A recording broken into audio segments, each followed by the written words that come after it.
The second coming William Butler Yeats ने 1919 में लिखी जब वो 44 ईयर्स का था।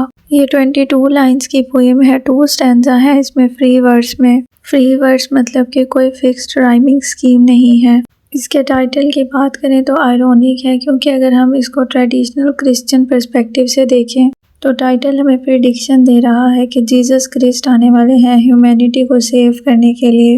लेकिन पोएम में हम देखते हैं कि डार्क प्रोफेसी की बात हुई है। पोइट प्रेडिक्ट कर रहा है कि टेरिफाइंग शिफ्ट आने वाला है ह्यूमन हिस्ट्री के अंदर। इसमें हमें वार्निंग दी गई है कि वर्ल्ड जो कि क्रिश्चियनिटी के ऊपर बेस्ड थी, अब वो एंड होने वाली है और ह्यूमैनिटी एंटर होने वाली है एक न्यू मॉन्स्ट्रस एरा के अंदर।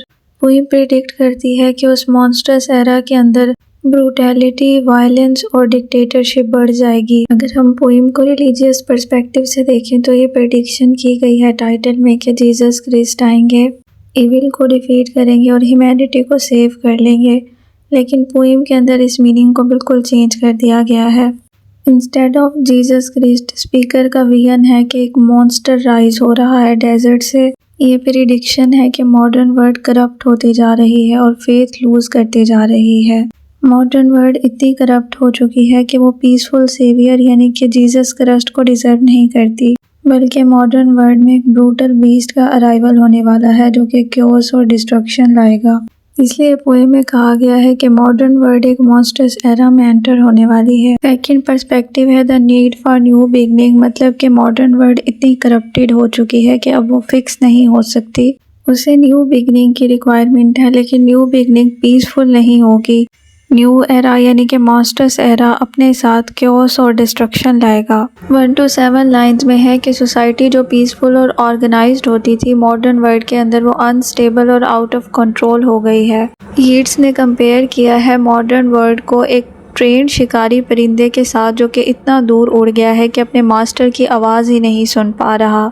यहाँ पे हंटिंग बर्ड फाल्कन की बात की गई है जो कि इतना दूर उड़ गया है कि वो अपने मास्टर की आवाज़ ही नहीं पहचान पा रहा।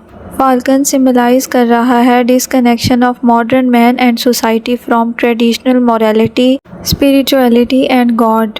मॉडर्न वर्ल्ड के अंदर ह्यूमन सोल भी करप्टेड हो चुकी है, जिसकी वजह से हर जगह कन्फ्यूजन, वायलेंस और वॉर फैली हुई है। मॉडर्न वर्ल्ड में इनोसेंट पीपल सफ़र कर रहे हैं और अच्छाई दुनिया से ख़त्म होती जा रही है। पोइट अपसेट फील करता है क्योंकि ऑनेस्ट पीपल भी कमज़ोर होते जा रहे हैं। जो कभी सच के लिए खड़े होते थे वो अब अफ्रेड हो चुके हैं, डर चुके हैं। जबकि जो लोग इविल हैं, क्रूअल हैं और सेल्फिश हैं वो स्ट्रॉन्ग होते जा रहे हैं और अच्छे लोग होप लूज़ करते जा रहे हैं।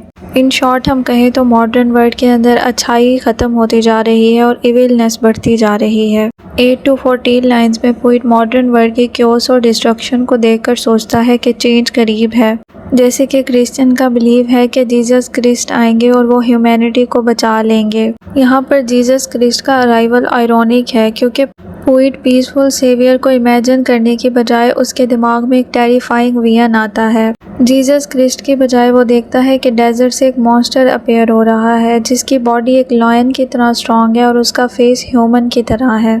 मॉन्स्टर पावरफुल और डरावना लगता है। ये सुजेस्ट करता है कि मॉडर्न वर्ल्ड अब एक ऐसे एरा में एंटर होने वाली है जो कि हार्श, वायलेंट और मर्सीलेस होगा। 15 to 22 लाइंस में मॉन्स्टर की अपीयरेंस की बात की गई है कि उसकी आइज़ कोल्ड और एम्पटी होती हैं और उनमें बिल्कुल भी काइंडनेस नहीं होती। उसकी आइज़ को कंपेयर किया गया है डेजर्ट में तपते हुए सूरज से। मॉन्स्टर आहिस्ता आहिस्ता आगे आना शुरू करता है जिसको देखकर बर्ड्स डर जाते हैं। मॉन्स्टर को देखकर पोइट को हॉरिबल रियलाइजेशन होती है कि जो peaceful Christian era Jesus Christ की बर्थ के बाद शुरू हुआ था 2000 ईयर्स पहले, अब वो ख़त्म हो चुका है। मॉडर्न वर्ल्ड अब एक मॉन्स्टर्स एरा में एंटर होने जा रही है जो सिर्फ क्योस और डिस्ट्रक्शन लाएगा। फाइनल लाइंस में पोइट इमेजिन करता है कि बीस्ट बेथलीहेम की तरफ जा रहा है। बेथलीहेम एक होली प्लेस है जहाँ पर जीसस क्रिस्ट का बर्थ हुआ था। बेथलीहेम रिप्रेजेंट करती है लव, पीस और काइंडनेस को। बीस्ट का बेथलीहेम की तरफ जाना ये रिप्रेजेंट कर रहा है कि इविलनेस शुरू होने वाली है, मतलब कि मॉन्स्टर्स एरा शुरू होने वाला है। यहाँ पर फ्लिपिंग हिस्ट्री की भी बात की गई है कि 2000 ईयर्स ऑफ क्रिश्चियनिटी का जो एरा था वो अब ओवर हो चुका है। न्यू एरा जिसमें सोसाइटी एंटर होने जा रही है वो बिल्कुल क्रिश्चियनिटी की टीचिंग के अपोजिट है। उसमें बिल्कुल भी काइंडनेस नहीं है बल्कि इविलनेस है। ओवरऑल अगर हम पोइम की बात करें तो इसमें है कि मॉडर्न वर्ल्ड लूज कर रही है स्पिरिचुअलिटी को, मॉरलिटी को और कनेक्शन विद गॉड को, जिसकी वजह से सोसाइटी में क्योस और वायलेंस बढ़ता जा रहा है। ओल्ड पीसफुल एरा अब ख़त्म हो चुका है। अब रिटर्न ऑफ जीसस क्रिस्ट नहीं होगा। वो ह्यूमैनिटी को सेव करने के लिए नहीं आएंगे बल्कि मॉडर्न सोसाइटी अब एंटर होगी एक मॉन्स्ट्रस एरा के अंदर, जहाँ पर काइंडनेस नहीं होगी बल्कि वायलेंस और क्योस होगा।